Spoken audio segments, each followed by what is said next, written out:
Hello, and welcome back to the Maths Behind the Economics YouTube channel and the Logarithms for Economics series. This is video 19 in this series, and the second of which we concentrate on economics themed questions. So again, we're going to do 5 practice questions, and I'm going to explain which rules I'm using and why.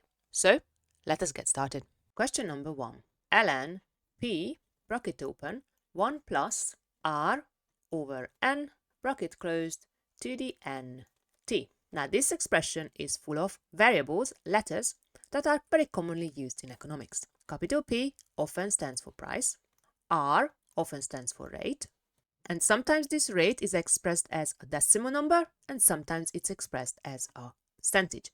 It will depend on the different scenarios. So be careful and know exactly whether you need to use the percent or the decimal version in the formula that you're using. N very often stands for number, and in this specific formula, it stands for number of periods. And last but not least, T, which is time. Okay, so what can we do with this formula? Well, this formula is quite concise, but for that very same reason, we don't really have a feel for it. Okay, so let's apply the log rules and break this out into its constituent parts. So there's a multiplication between the p and the bracket, so that means we can break that out into additions of logs. So this could be ln p plus ln whatever's in the bracket. 1 plus r over n to the n t.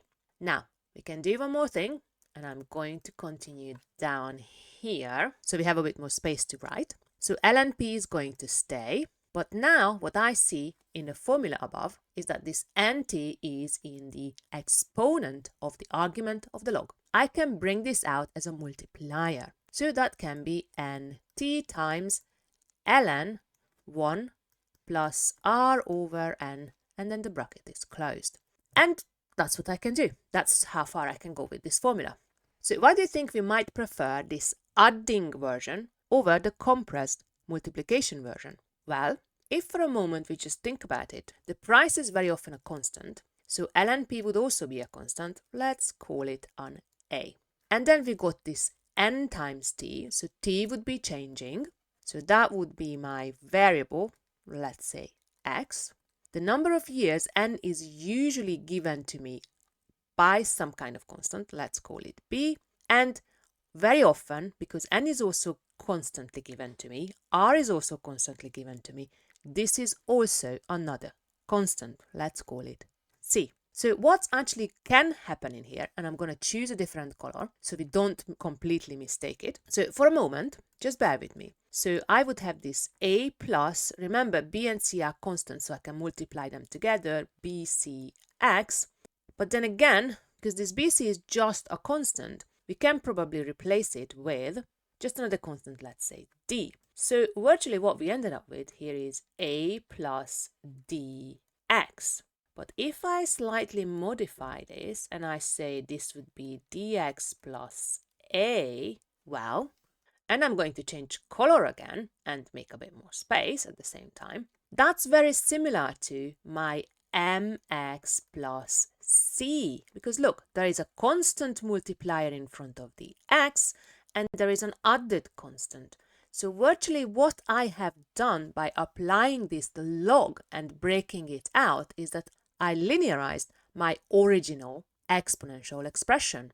So this whole method is called log linearization. I do remember that I briefly mentioned it in one of the previous videos, but I just wanted to make sure that you fully understand why this is such an important thing in economics. In economics, you will come across with a lot of exponential phenomena. A lot of things change exponentially in economics. And as soon as you apply the log to any kind of exponential expression, you can make it a simpler linearized version. And linear functions are much easier to understand than exponentials are. Right? I hope that I made a little bit of sense. But remember, these ideas take a little bit of time to get used to, and they need practice, and a lot of practice, to master them. So let's look at question number 2. And that will be log, long fraction line, 1 plus r to the 10 over 2.06. Okay, so what can we do here? Well, first of all, we notice that there is a division sign in the argument. So we can break that out as subtractions. So I can rewrite this as log 1 plus r to the 10 minus log 2.06. Next step, there's an exponent in the first log's argument, so I can bring that down as a multiplier. So that's going to be 10 log, bracket open, 1 plus r minus log 2.06. And again, what we've done, we linearized this exponential expression. The only difference here is now that this is my variable because the r value I don't know. So I could also think about this expression as 10 times some variable x minus some kind of constant, remembering that this log 2.06 is some kind of constant number. If I put it into the calculator, it will give me exact values. Remember, log is base 10, or because this is an economics-based question, this could also mean ln. So make sure that you look at the textbook and you are clear about whether log means base 10 or base e. But nevertheless, this complicated looking exponential expression now has turned into some very simple linear expression. This is the power of the logs when it comes to the economics expressions. Right, let us make some more space again and move on to question number 3. I've got ln s e to the minus rt. Now, what's going on in here? Again, there is a multiplication between s and e because if there is nothing in between letters in mathematics, that's always multiplication. So I can break these out as ln s plus ln e to the minus rt. And just like in the previous examples, I have got something in the exponent, so I can bring that down. So the first term stays ln s. Now the plus will become a minus because I'm adding a negative. That's going to be same as subtracting. So it's minus rt. And I've got here ln of e. But what do I remember about ln of e? Well, that is equal to 1. Because remember, ln is base e.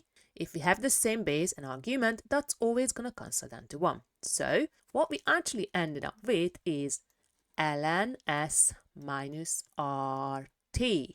And again, in economics, very often t is our variable, r is a rate which is very often given to us, and s is very often given to us as well. So again, we can think about this as some kind of constant, take away some kind of other constant, time the variable, which very often is x. So this is again a linear expression, but this linear expression, because of this negative sign here, it's one of those downward sloping linear expressions. So as time goes on, the value would decrease. Number 4. What I have here is log 300 e to the minus 5r. So again, I have got multiplication behind the log sign, so I can change it into addition. So it would be log 300 plus log e to the minus 5r.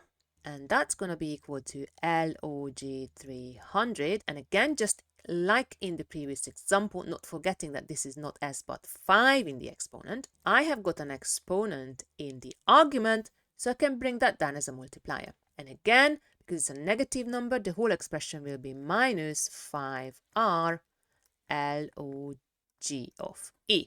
Now here I have to be incredibly clear whether my log is base 10 or is it base e. If it's base e, then my LOGE is going to be equal to 1, but if it's base 10, my LOGE is not equal to 1. It's going to be a constant number, but it will be a slightly different constant number. Okay, so depending on the circumstances, I will end up with some numerical value here, and I will end up with a slightly different numerical value here. Regardless, I still have some constant, let's say a, minus 5r times some other constant, let's say b. So still, r is my variable, so I still ended up with a linear expression. And again, this is just like in the previous example, a downward sloping linear expression.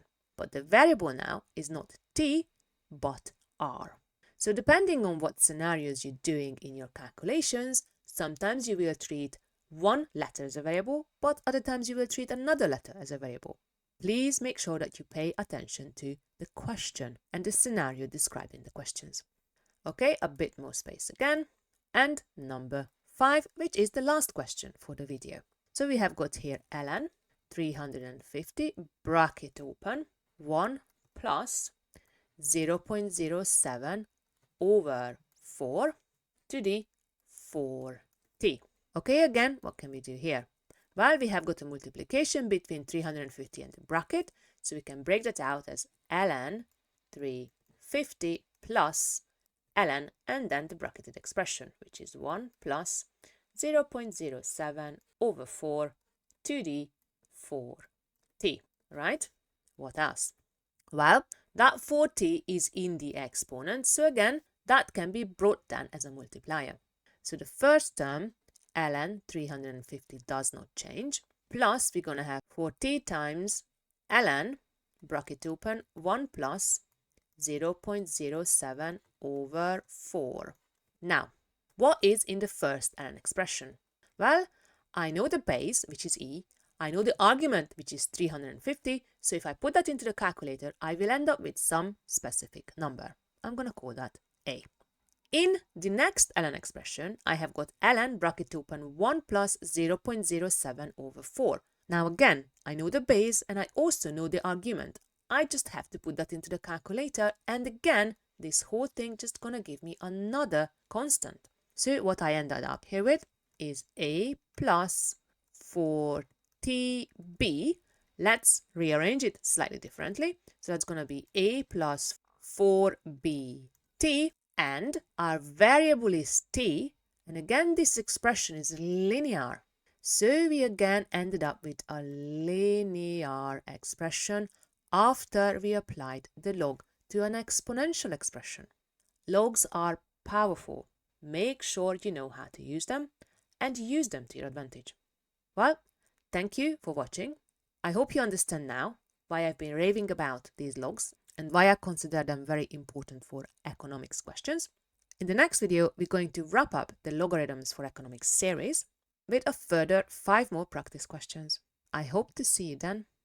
Thank you for watching and bye.